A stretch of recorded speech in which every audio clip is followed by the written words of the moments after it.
2023년 12월 4일 하나님께서 우리에게 주시는 말씀은 골로새서 2장 1절에서 15절까지의 말씀입니다.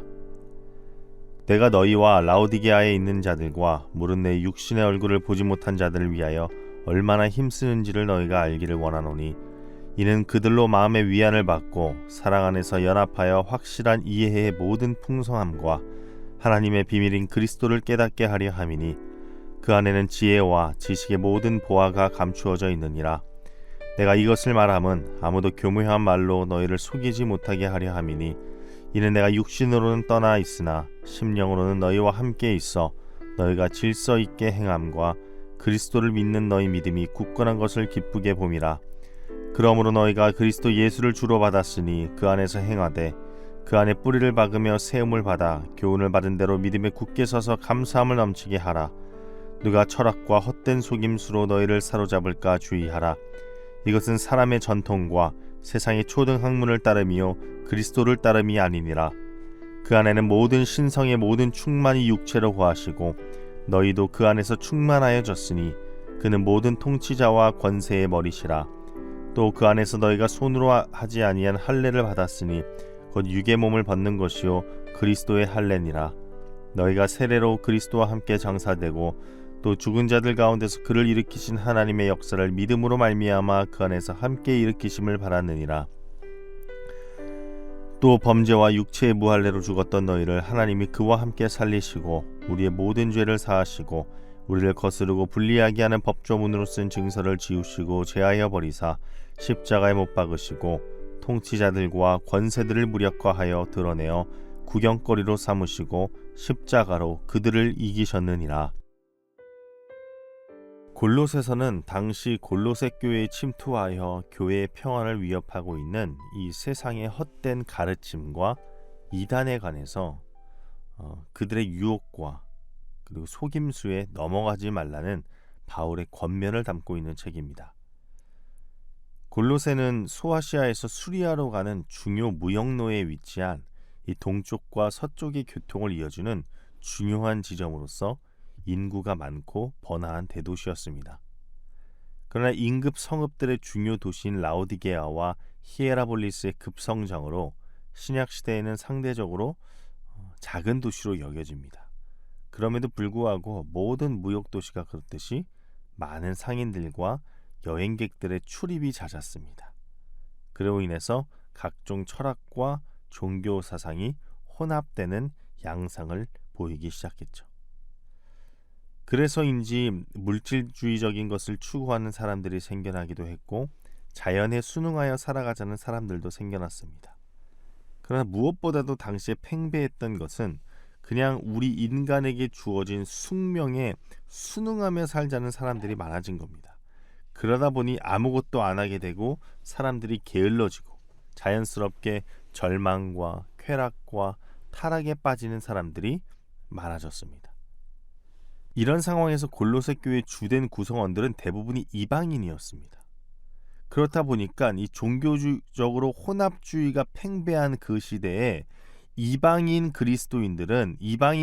그리스도인들은 자신들이 과거에 지니고 있었던 이방 사상이나 이방 종교의 전통에 영향을 받을 수밖에 없게 됐고 그런 거짓 가르침에 쉽게 넘어갈 위험성이 많았다는 겁니다. 그래서 사도 바울은 이런 혼합주의에서 복음을 지키기 위해 다시 한번 이 골로새 교회 교인들에게 그리스도의 유일하고 절대적인 그 우월성을 강조함과 동시에 골로새 교인들에게 복음을 확고히 하려고 했습니다. 저는 이 상황이 이 시대에서 믿음을 지키며 살아가는 우리들에게도 굉장히 큰 도전을 준다고 생각합니다. 여러 가지 각종 다양한 정보와 가르침 속에서 하나님이 주시는 참된 순수한 사명을 잃어버린 우리들에게 하나님의 그 원대한 꿈을 바로 포기해버리고 쾌락의 유혹 속에 넘어가 아무것도 하지 않는 우리들에게 바울은 무엇으로 우리의 마음을 채우고 어디에 우리의 마음을 뿌리내려야 하는지를 오늘 본문을 통해서 이야기하고 있습니다. 오늘 본문 6절을 보면 바울은 이렇게 이야기를 합니다. 그러므로 너희가 그리스도 예수를 주로 받았으니 그 안에서 행하되. 주로 받았다. 주로 받았다는 건 주인으로 인정했다는 겁니다. 예수 그리스도를 주인으로 인정했다는 거죠. 주님이 내 삶의 주인인 겁니다. 주인에게는 권한이 있습니다. 주인은 자신이 소유한 것을 자신이 원하는 대로 다룰 수 있는 권한이 있는 겁니다. 우리가 주님을 우리의 주인으로 삼았다면 주님께서 우리의 삶을 다루실 수 있는 권한이 있는 겁니다. 바꾸어 말하면 우리는 늘 예수 그리스도의 가르침과 말씀대로 살아가야 한다라는 거죠. 그런데 우리의 삶이 정말로 예수 그리스도의 말씀과 가르침에 따라가고 있는가? 우리의 삶이 예수 그리스도를 주인으로 받은 삶인가? 질문할 때 선뜻 대답하기가 매우 어렵습니다. 그럼 우리는 무엇에 우리의 삶이 종속되어 있는가? 무엇을 주인으로 받습니까? 돈입니까? 쾌락입니까? 시기와 질투입니까? 인정받으려는 욕구입니까? 어찌되었건 확실한 건 우리의 삶의 주인이 예수님이 되고 있지 않다라는 겁니다. 예수님이 주인이 된다는 게 무엇입니까? 그분에게 완전히 종속된다라는 것은 우리가 느끼고 우리가 의지하고 있는 그 가르침들이 예수 그리스도 앞에서는 아무 소용이 없다라는 것을 인정하는 겁니다. 사도 바울을 보면 그 똑똑하고 잘난 사람이 모든 삶을 자신의 지혜와 지식으로 살아가려 했던 자가 어떻습니까? 예수 그리스도를 만나자 그분에게 종속되니까 예수 그리스도의 다른 것들은 다 배설물로 여겨지게 되는 겁니다. 담에색에서 사도 바울이 예수님을 만나자 어떻습니까? 그 거대한 사랑과 신비 앞에 다 질식해버리는 거죠. 그리고 새롭게 태어나는 겁니다. 이런 확실한 변화가 끊임없이 내 삶에 일어날 수 있도록 기도하고 준비하고 뼈를 깎아내리는 고통을 감수하면서 하나님 앞에 정말 내 자신을 내어드려야 한다는 것이죠. 그렇다면 예수 그리스도 안에 거한다는 것은 먼저는 우리가 주님 안에 뿌리를 박고 세움을 받아야 된다는 겁니다. 7절 말씀이죠. 그 안에 뿌리를 박으며 세움을 받아. 예수 안에 거한다는 거, 예수 그리스도 안에 내 삶의 뿌리를 내리는 겁니다. 뿌리라는 게 뭡니까? 사전에서 나오면 뿌리는 근본이라고 합니다. 근본. 이 식물체를 땅에 고착시켜서 흙으로부터 물과 양분을 흡수하고 식물체가 이용할 수 있게 된다라는 거죠. 그래서 우리가 예수 그리스도가 뿌리 된다는 게 구체적으로 뭐냐면 정말 내가 고통스러울 때 주님에게서 먼저 답을 찾는 겁니다. 내가 좌절해서 그 좌절감을 바꾸고 싶을 때 세상의 것들로부터 먼저 위안을 얻는 것이 아니라 그리스도로부터 먼저 시작해서 나의 문제를 해결해 가르치는 거죠. 그럼 그게 구체적으로 어떻게 하는 거냐? 예수가 뿌리가 된다는 게 뭐냐? 주님이 나를 위해 무슨 일을 했냐라는 것을 생각하자는 겁니다. 주님께서 나 같은 죄인을 살리시기 위해서 어떠한 일을 했냐? 나를 살리신 거죠. 자신을 대속물로 드리고. 얼마나 위대한 겁니까? 그 사실을, 그 위대한 놀라운 사건을 우리가 깨닫게 될 때 우리는 우리의 삶을 예수 그리스도에게 의탁할 수밖에 없는 겁니다. 생명의 은인이신 참된 사랑을 보여주신 그분께 내 삶을 그냥 내어드리는 겁니다. 그 은혜를 갚는 겁니다.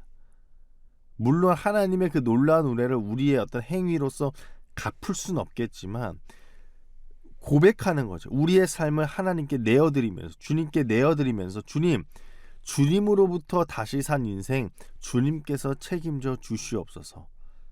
그래서 우리는 주님께 종속되는 겁니다. 두 번째로 예수 그리스도 안에 거한다는 것은 그리스도가 내 삶의 근본이라는 믿음으로 굳게 서서 감사함을 고백하는 것입니다. 감사함을 고백하는 것. 성경을 오늘 본문을 보기에는 감사함을 넘치게 하라 그러잖아요. 감사함을 억지로 끌어내라는 게 아닙니다. 이미 우리의 삶에 넘치도록 감사한 것 투성이, 그것들을 발견하고 그것들을 내 삶의 감사함으로 넘치게 하라는 거죠. 지금 상당한 혼합주의와 거짓 가르침으로 진리와 거짓 사이에서 머뭇머뭇하고 있는 골로새 지역 교인들에게 바울은 그리스도께서 주신 그 은혜를 기억하며 감사를 발견하라고 말하는 겁니다. 그러니까 너희가 지금 가르침을 받은 그것을 한번 되돌아보라고, 판단해보라, 되짚어봐라. 되짚어보면 감사할 수밖에 없다는 겁니다. 기억을 더듬고 그 기억 가운데 너가 느꼈던 것을 스스로 판단해 보라는 겁니다. 그러면 그리스도께서 우리에게 하셨던 말과 가르침, 그리고 행하셨던 그 놀라운 십자가 행동들이 다시 우리를 믿음에 굳게 서게 할 뿐만이 아니라 감사함을 넘치게 하여서 그 안에 거하고 모든 삶의 행동들을 행할 수 있게 한다는 거죠. 우리의 믿음이 약해지고 떠나려 할 때 다시 교훈을 받은 대로 생각해 보는 거예요. 믿음이 약해진다는 게 뭡니까? 단순히 교회 가기 싫고 예배드리기 싫고 기도가 잘 안 나오고 이것이 아니라 조금 더 근본적인 거, 주님이 없어도 내 인생 살만하다고 생각되는 순간, 이때가 우리의 믿음이 가장 약해지는 순간인 겁니다. 그럴 때 우리는 하나님께서 하셨던 말씀에 가르쳐, 그리스도께서 나를 위해 무슨 일을 행하셨는가를 되돌아보고 감사함을 넘치게 해야 한다는 것입니다. 사랑하는 여러분, 영원한 생명을 주는 가르침은요, 단순하게 우리가 그냥 얻을 수 없습니다. 오랜 인내와 믿음과 기도가 필요합니다. 예수 그리스도의 내 삶을 깊게 뿌리를 내리는 것은 단기간에 이루어지는 것이 아닙니다. 우리는 그리스도 가운데 깊게 우리의 믿음을 뿌리박으며 주님의 인도하심 따라 세움을 받고 예수 그리스도가 나에게 어떤 일을 행하셨는가를 기억하면서 다시 믿음으로 돌아가 나에게 행하신 일에 대해 감사해야 됩니다. 그때 우리는 참된 구세주이신 예수 그리스도를 다시 한번 우리의 구주로 고백하며 영원한 생명을 얻을 수 있을 것입니다. 기도하겠습니다. 하나님, 저희의 죄악으로 말미암아 주님과의 관계가 끊어진 저희를 위해 예수 그리스도를 보내주셨습니다.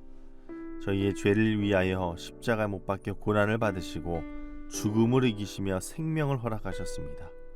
주님, 이제 우리가 그 사랑 가운데 믿음의 뿌리를 내리길 원하오니 굳건히 우리의 믿음을 강화시켜 주시옵시고 주님께서 우리에게 허락하시는 그 새로운 희망을 늘 아름답게 즐기고 누리는 자들 되게 하여 주시옵소서.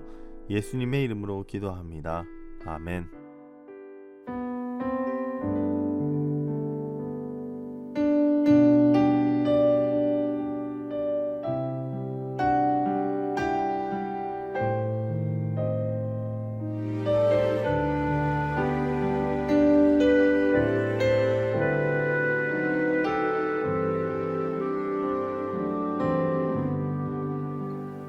주님여, 이 손을 꼭 잡고 가소서.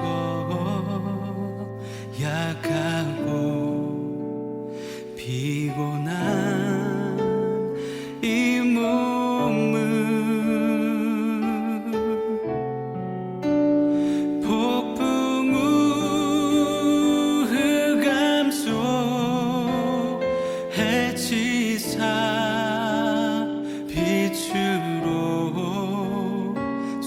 손잡고 날 인도하소서.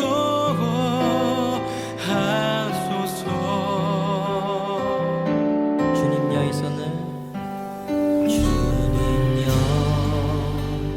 이 손을 꼭 잡고 가소서.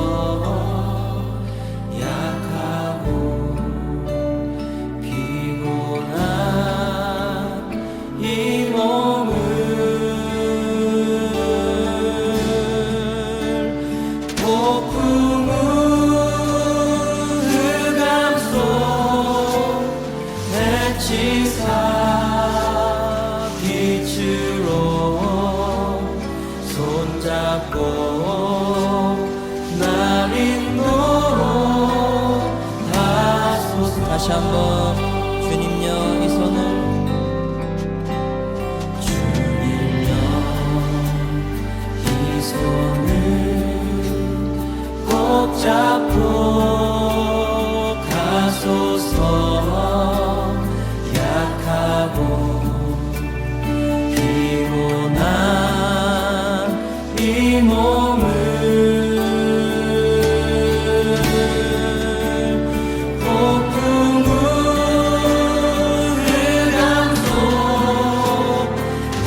지사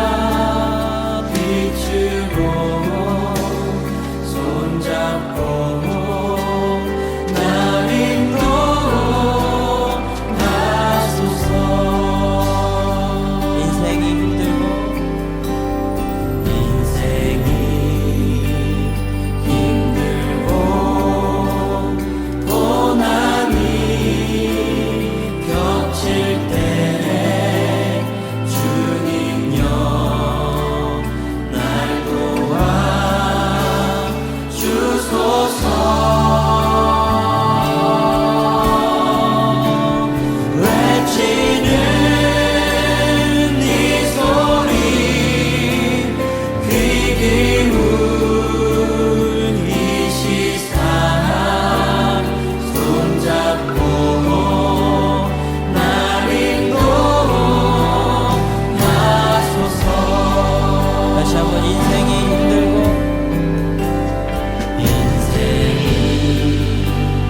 힘들고 고난이 겹칠 때 주님여 날 도와 주소서. 외치는 이 소리 귀 기울 이 시사 손잡고 날 인도하소서. 외치는 이 소리 외치는 이 소리 귀 기울 이 시사 손잡고 날 인도하소서.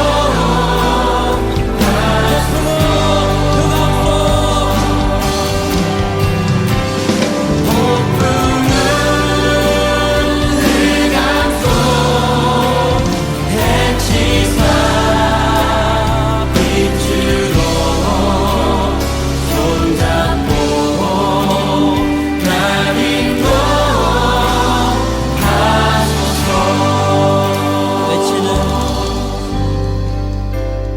외치는 이 소리 귀 기울